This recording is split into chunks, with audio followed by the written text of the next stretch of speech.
Hello दोस्तों, ये है स्टॉक मार्केट पैराडाइज और आज की वीडियो में हम बात करेंगे करेंटली अगर आप देखोगे तो एक आईपीओ जो कि आने वाला है। तो दिसंबर मंथ में आप क्या देखने वाले हो, बहुत सारे आईपीओ आपको देखने को मिलने वाले हैं। अब इतने सारे आईपीओ में आपको अप्लाई करना चाहिए या नहीं करना चाहिए, कंपनी कैसी देखने को मिलती है, सब आईपीओ को हम एक एक से डिस्कस करेंगे। एक एक अलग अलग वीडियो में सेपरेट वीडियो होंगी सभी आईपीओज़ की। ये जो वीडियो है एक आईपीओ के लिए जो कि आने वाला है, आपको ऑलमोस्ट 7 दिसंबर को ये देखने तक मिलेगा। और ये आईपीओ है आनंद राठी। आनंद राठी कंपनी के बारे में पूरा देखते हैं, किस तरीके से हमें कंपनी देखने को मिलती है, किस तरीके से इसके फंडामेंटल हैं, बैलेंस शीट है और परफॉर्मेंस किस तरीके से कंपनी ने दिया है लास्ट फ्यू ईयर्स में। उसी के बाद हम यहाँ पे कंक्लूजन पे आएंगे कि क्या हमें इसके लिए सब्सक्राइब करना चाहिए या नहीं करना चाहिए। और देखिए, किसी भी आईपीओ के लिए आपको अप्लाई करने से पहले हमेशा उस कंपनी के फंडामेंटल्स को देख लेना चाहिए। और अगर आप केवल लिस्टिंग गेन बुक करने के लिए आईपीओ के में अप्लाई करना चाहते हो तो जीएमपी भी अच्छी चीज़ है, जीएमपी देख के भी आप एप्लीकेशन कर सकते हो। लेकिन फिर भी आपको कंपनी के बारे में जान लेना चाहिए। जैसे कि आप देखोगे स्टार हेल्थ जो आईपीओ है, अब जीएमपी इसका चलता है, ठीक चल रहा है, लेकिन स्टार हेल्थ जो कंपनी ये बहुत ही यहाँ पे लॉस मेकिंग कंपनीज है। और इसके बावजूद कि ये राकेश झुनझुनवाला जी इसको बैक करते हैं, फिर भी ये कंपनी का जो आप जीएमपी देखोगे लगातार गिर ही रहा है। तो इसीलिए आपको बहुत ज़्यादा इंपॉर्टेंट हो जाता है कि कंपनी के जो फंडामेंटल्स हैं वो आप चेक करो। तो बात करेंगे इस वीडियो में आनंद राठी वेल्थ आईपीओ के बारे में। और ये आईपीओ पहले तो हम कंपनी के बारे में देखते हैं, ओवरव्यू लेते हैं कंपनी किस तरीके से आपको देखने को मिलती है। आनंद राठी की शुरुआत होती है 1994 में। और आनंद राठी एक हमारे देश की leading full service financial service firm है। अच्छे से समझिए, फाइनेंशियल सर्विस फर्म का मतलब क्या होता है कि ये एडवाइस देते हैं लोगों को, अपने कस्टमर को, किस फील्ड में, वेल्थ मैनेजमेंट में, इन्वेस्टमेंट बैंकिंग में, कॉर्पोरेट फाइनेंसिंग में, एडवाइजरी, ब्रोकरेज और डिस्ट्रीब्यूशन में। तो ये और भी अगर आप देखोगे ये जो एडवाइजरी होती है ये किस में देते हैं, इक्विटीज़ में, कमोडिटीज़ में, डिस्ट्रीब्यूशन में। तो बहुत ज़्यादा यहाँ पे कंपनी चीज़ें प्रोवाइड करती है। म्यूचुअल फंड के बारे में, इंश्योरेंस के बारे में भी अपने कस्टमर्स को बताती है। तो ये कंपनी ऑलमोस्ट अगर आप देखोगे तो टोटल आपको वेल्थ मैनेजमेंट और इन्वेस्टमेंट के तौर पे आपको देखने को मिलेगी, जो कि अपने कस्टमर को ये प्रोवाइड करते हैं। आनंद राठी भारत में ही नहीं, अगर आप देखोगे इंटरनेशनली लोकेशन जो है जैसे कि दुबई है, यहाँ पे भी ये प्रेजेंस है। और आप देखोगे कि 1200 लोकेशंस पे इसकी ब्रांचेज हैं। 1200 लोकेशन बहुत ज़्यादा हो जाती हैं, क्योंकि जितनी ज़्यादा लोकेशन होंगी आपके पास उतने ज़्यादा आपके पास कस्टमर होंगे, ये भी इंपॉर्टेंट होता है। तो 1200 आपको यहाँ पे लोकेशन देखने को मिलती हैं। और अगर कंपनी का हम यहाँ पे बात करें कि किस तरीके से एम्प्लॉय देखने को मिलते हैं, तो यहाँ पे 2500 प्रोफेशनल एम्प्लॉयज़ आपको देखने को मिलते हैं, जो कि बहुत अच्छी चीज़ है। देखिए, आपको कंपनी चलाने के लिए क्या चाहिए होते हैं, एम्प्लॉयर, लेकिन वो प्रोफेशनल हो तो फिर तो और अच्छी चीज़ है, क्योंकि फिर आपको ज़्यादा प्रॉब्लम नहीं आएगी जो भी कंपनी उसको रन करने के लिए। तो कंपनी में ये सारी चीज़ें आपको देखने को मिलती हैं आनंद राठी में। अगर आगे बात करें तो ये कंपनी डोमिनेंट पोजीशन होल्ड करती है फाइनेंशियल प्रोडक्ट्स में। और अगर यहाँ पे हम देखें HNI सेगमेंट जो है, इस पर भी कंपनी ने फोकस किया हुआ है। करेंटली अगर आप देखेंगे 11 सिटीज़ में यहाँ पे प्रेजेंस है, और जो कि आपको इंडिया में देखने को मिलती है। तो आनंद राठी यहाँ पे 11 शहरों में प्रेजेंट है इंडिया में। तो बहुत अच्छी चीज़ है ये भी, क्योंकि देखिए बड़े बड़े शहर हैं उनमें ये प्रेजेंट है। तो इस कंपनी के जो आप कस्टमर देखोगे बड़े बड़े लोग होते हैं, बहुत बड़े, क्योंकि उन्हें वेल्थ मैनेजमेंट करना होता है, इन्वेस्टमेंट के तौर पे सीखना होता है। तो बहुत सारी चीज़ें यहाँ पे देखने को मिलती हैं। और आनंद राठी बहुत ही बेहतरीन आपको यहाँ पे कंपनी के तौर पर देखने को मिलती है, जो कि यहाँ पे वेल्थ मैनेजमेंट, फाइनेंसिंग, डिस्ट्रीब्यूशन, बहुत सारे यहाँ पे काम करती है। इंश्योरेंस में भी आपको यहाँ पे ये जो आप कहोगे सॉल्यूशन प्रोवाइड करती है। अगर कंपनी के कॉम्पिटिटिव स्ट्रेंथ की बात करें, यहाँ पे देखिए company focus on the underserved HNI segment. जो आप देखोगे हाई नेटवर्थ इंडिविजुअल इन्वेस्टर जो है, सॉरी, HNI का मतलब क्या होता है, हाई नेटवर्थ इन्वेस्टर। तो इन पे ये कंपनी ज़्यादा फोकस किए हुए हैं, अच्छे से फोकस किए हुए हैं, जो कि अच्छा है, मार्केट पोटेंशियल के लिए बहुत ही अच्छा है। फिर अगर दूसरा पॉइंट देखें यहाँ पे, तो स्टैंडर्डाइज्ड सॉल्यूशन जो कि ये कंपनी देती है अपने क्लाइंट्स को ऑब्जेक्टिव ड्राइवन अप्रोच के साथ। तो ये भी बहुत अच्छी चीज़ आपको देखने को मिलती है, ये भी आपको स्ट्रेंथ देखने को मिलती है। थर्ड अगर देखेंगे, top third leading mutual fund distributor है ये इंडिया में। तो अब फर्स्ट नंबर पे है, दूसरे नंबर पे कोई और है, थर्ड पे ये, तो ऑलमोस्ट अच्छी पोजीशन है, बहुत अच्छी पोजीशन है इसकी। तो अगला पॉइंट अगर देखेंगे, focus on value added services, जो वैल्यू एडेड सर्विसेज हैं उन पे ये ज़्यादा फोकस किए हुए हैं। तो ये भी आपको चीज़ें देखने को अच्छी मिलती हैं कि जो आप ओवरऑल देखोगे तो अच्छी यहाँ पे अप्रोच देखने को मिलती है कंपनी की तरफ से, आनंद राठी की तरफ से बहुत ही बेहतरीन आपको अप्रोच देखने को मिलेगी। और ये जो है आप देखेंगे कि एंटरप्रेन्योरियल जो वर्क कल्चर है उसको बहुत ही ज़्यादा यहाँ पे रिटेन किए हुए हैं और अट्रैक्ट करती है।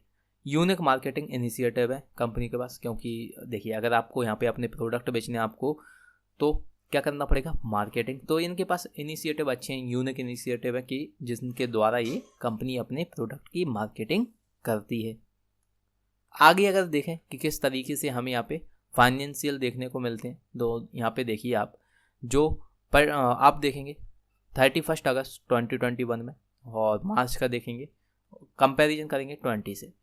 यहाँ पे टोटल एसेट देखिए लगातार इसके जो टोटल एसेट है वो बढ़ते ही जा रहे हैं, लेकिन आप एक टाइम पे देखोगे कि हाँ यहाँ पे कम हुए थे बिकॉज ऑफ लॉकडाउन। तो यहाँ पे आपको थोड़े से कम देखने को मिले थे। इस टाइम तक लॉकडाउन नहीं लगा था, ये आपको ऑलमोस्ट अप्रैल की स्टार्टिंग में देखने को मिला था 21 मार्च के आसपास। तो इसलिए यहाँ पे आपको थोड़ा सा डेटा सही देखने को मिल रहा है, लेकिन फिर से ये कंपनी ऊपर जा रही है। जो टोटल एसेट आप देखोगे बढ़ रहे हैं। टोटल रेवेन्यू की अगर बात करें तो ये जरूर आपको हाईएस्ट देखने को मिली थी 31 मार्च 2020 में, उससे फिर थोड़ी सी कम हुई, अब और भी ज़्यादा कम हो रही है।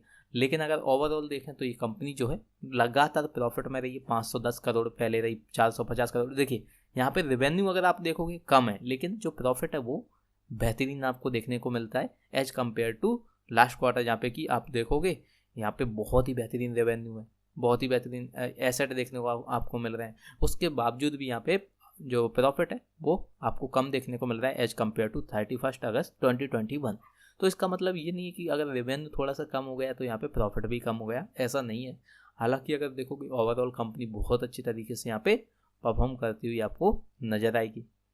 अगर आगे बात करें कि किस तरीके से यहाँ पे हमें जो IPO है वो ओपन होता हुआ देखने को मिलेगा, तो देखिए ये जो IPO है ओपन हो रहा है 2 दिसंबर को और ये क्लोज हो रहा है 6 दिसंबर को। इश्यू जो टाइप है ये आपको देखने को मिलेगा book built issue IPO। Face value जो है एक शेयर की ये आपको 5 रुपये देखने को मिलती है।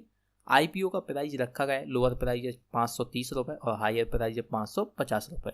अगर आप अपने IPO अलॉटमेंट के चांसेस बढ़ाना चाहते हो तो आप हायर प्राइस पे यहाँ पे बिडिंग कीजिए, जिससे कि आपको बहुत ही यहाँ पे चांसेस बढ़ जाएंगे। क्योंकि देखिए अपर प्राइस पे हमेशा ज़्यादा चांसेस होते हैं आपको IPO अलॉटमेंट के, और आप एक ID से IPO के लिए अप्लाई करते हो तो मुश्किल है आज के टाइम में आपको मिलने वाला है, क्योंकि 25 लाख यहाँ पे लोग एप्लीकेशन करते हैं IPO के लिए, और कई लोग तो यहाँ पे 100 लॉट 10 लॉट कर देते हैं, 5 लॉट कर देते हैं।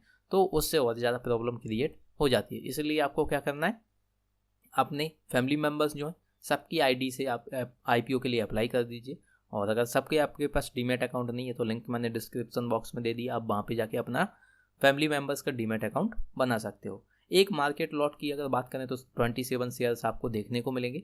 मिनिमम ऑर्डर क्वांटिटी आप जो कर सकते हो ऑल राइट, ये तो आप 27 शेयर्स कर ही पाओगे, क्योंकि एक लॉट तो आपको करना ही पड़ता है। लिस्टिंग इसकी BSE और NSE दोनों पर आपको देखने को मिलने वाली है। तो ये सारी आपको IPO में डिटेल देखने को मिलेंगी। अगर बात करें आपको यहाँ पे और क्या क्या चीज़ें देखने को मिलेंगी, तो देखिए इश्यू साइज बहुत ज़्यादा इंपॉर्टेंट हो जाता है। इश्यू साइज अगर आप देखोगे तो ये 660 करोड़ का देखने को मिलता है, और ऑफर फॉर सेल की अगर बात करें तो ये 660 करोड़ का है। यानी कि आपको इसमें फ्रेश इश्यू देखने को नहीं मिल रहा है, फ्रेश इश्यू इसमें आपको देखने को नहीं मिल रहा है। टोटली ये आपको ऑफर फॉर सेल देखने को मिल रहा है। तो ये आपको यहाँ पे चीज़ देखने को मिलती है, क्योंकि आप देखोगे फ्रेश इश्यू जो IPO आते हैं उनमें फ्रेश इश्यू आपको देखने को मिलता है। और ऑफर फॉर सेल क्या होता है कि जो कंपनी के पास यहाँ पे शेयर हैं वो कंपनी यहाँ पे बिकवाली के लिए ला रही है, या जो प्रमोटर्स हैं वो अपने शेयर्स को बेचने के लिए ला रहे हैं। फ्रेश इश्यू क्या होता है कि जो नए शेयर्स हैं वो यहाँ पे आपको मार्केट में देखने को मिलेंगे। अगर डेट्स की बात करें यहाँ पे तो आप देखोगे ये क्लोजिंग डेट हो जाएगी 6 दिसंबर और ओपन है 2 दिसंबर, यानी कि आप इनके बीच में एप्लीकेशन कर सकते हो। अगर आपको फिर भी और ज़्यादा अपने चांसेस बढ़ाना तो आप स्टार्टिंग के दिन में ही एप्लीकेशन कर देना। बेसिस ऑफ अलॉटमेंट डेट आपको 9 दिसंबर देखने को मिलेगी, और जो क्रेडिट है शेयर्स का वो आपको डीमेट अकाउंट में 13 दिसंबर को देखने को मिलेगा। IPO की लिस्टिंग आपको 14 दिसंबर को देखने को मिलेगी। तो 14 दिसंबर तक आपको यहाँ पे इंतज़ार करना पड़ेगा किस तरीके से आपको लिस्टिंग देखने को मिलने वाली है।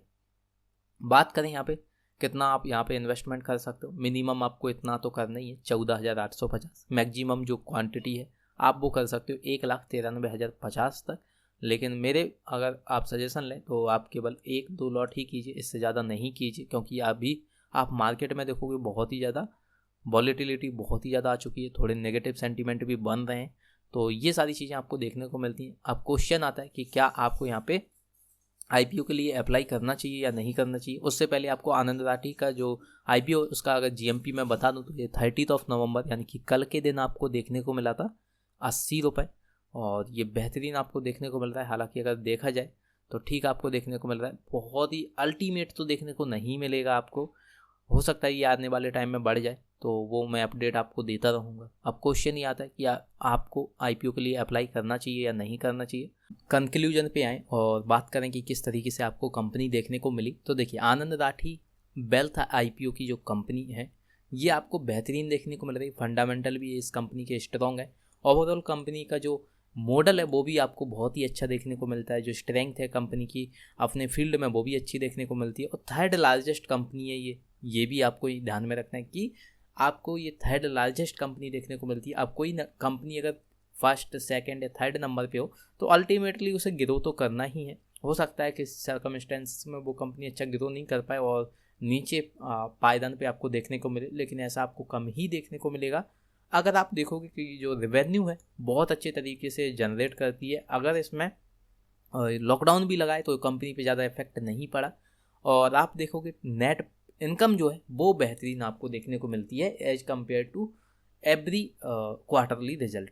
देखिए, अगर आप देखोगे quarter on quarter, year on year जो कंपनी है वो हमेशा ही प्रॉफिट में रही है। और इसने बहुत कम प्रॉफिट नहीं बनाया, जैसे कि 1 करोड़ 2 करोड़ 500 करोड़ 400 करोड़ इतना ज़्यादा यहाँ पे प्रॉफिट बनाती है। एक बार तो 600 के आसपास आपने इतना ज़्यादा प्रॉफिट देखा था, जो कि आपको 2020 में देखने को मिलता 600 कुछ करोड़ के आसपास। तो कंपनी ओवरऑल अगर आप देखोगे year on year quarter on quarter profit में ही देखने को मिलेगी। अब क्वेश्चन ये आता है कि क्या हमें इसके लिए अप्लाई करना चाहिए। तो यस, ऑफ कोर्स करना चाहिए। आंसर है यस, आप इसके लिए अप्लाई कर सकते हो।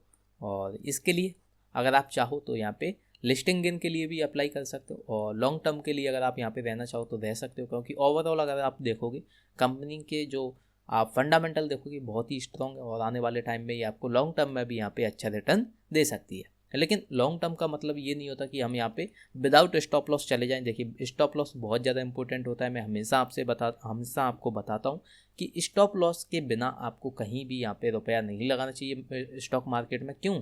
क्योंकि स्टॉप लॉस ही एक ऐसी चीज़ है जो आपके रुपयों को डूबने से बचाती है।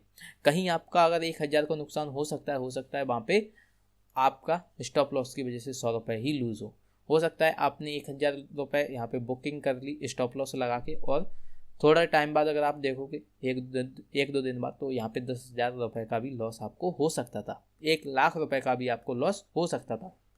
तो स्टॉप लॉस बहुत ज़्यादा इंपॉर्टेंट होता है अगर आप अपनी कैपिटल को सेफ रखना चाहते हो। कैपिटल को सेव करना ही हमारा काम है, क्योंकि without capital you can not make money in the stock market.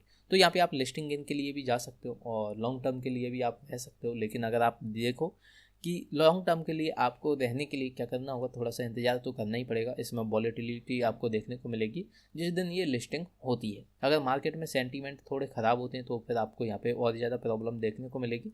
हालांकि जो ओवरऑल बात करें तो कंपनी पे इतना ज़्यादा इफेक्ट नहीं पड़ेगा, लेकिन फिर भी अगर आप चाहो तो यहाँ पे हम स्टॉप लॉस रखेंगे, और ये हम तभी डिस्कस करेंगे जिस दिन ये लिस्टिंग आपको देखने को मिलेगी।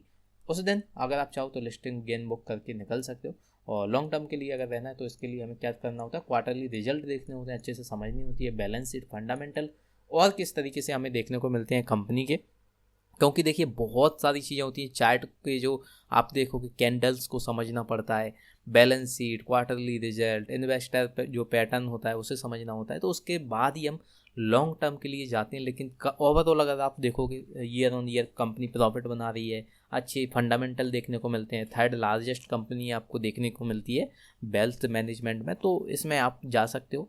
और जो लेवल्स हैं वो मैं आपको लिस्टिंग के दिन बता दूंगा, वीडियो इस पर डाल दूंगा, तो तब तक आपको यहाँ पे इंतज़ार करना है। और चैनल को सब्सक्राइब कर लो जिससे कि वो वीडियो आप मिस ना कर दो, अगर आप यहाँ पे लॉन्ग टर्म के लिए विचार बना रहे हो तब। लेकिन ओवरऑल अगर क्वेश्चन आता है कि क्या हमें अप्लाई करना चाहिए तो बिल्कुल करो। आप चाहे लिस्टिंग गेन के लिए बुक करो या लॉन्ग टर्म के लिए यहाँ पे बुक आप कर सकते हो, एप्लीकेशन कर सकते हो। आनंद राठी वेल्थ IPO ये आपको बहुत ही बेहतरीन और शानदार आपको IPO देखने को मिलेगा। हालांकि यहाँ पे आपको कम GMP देखने को मिलेगा, लेकिन उसके लिए मैं अपडेट कर दूंगा आज क्या आपको GMP देखने को मिलेगा और कल कितना GMP आपको देखने को मिलेगा, मैं सब कुछ आपको अपडेट कर दूंगा। तो उसके लिए आप बस चैनल को सब्सक्राइब कर लो जिससे कि कोई भी वीडियो आपकी मिस ना हो।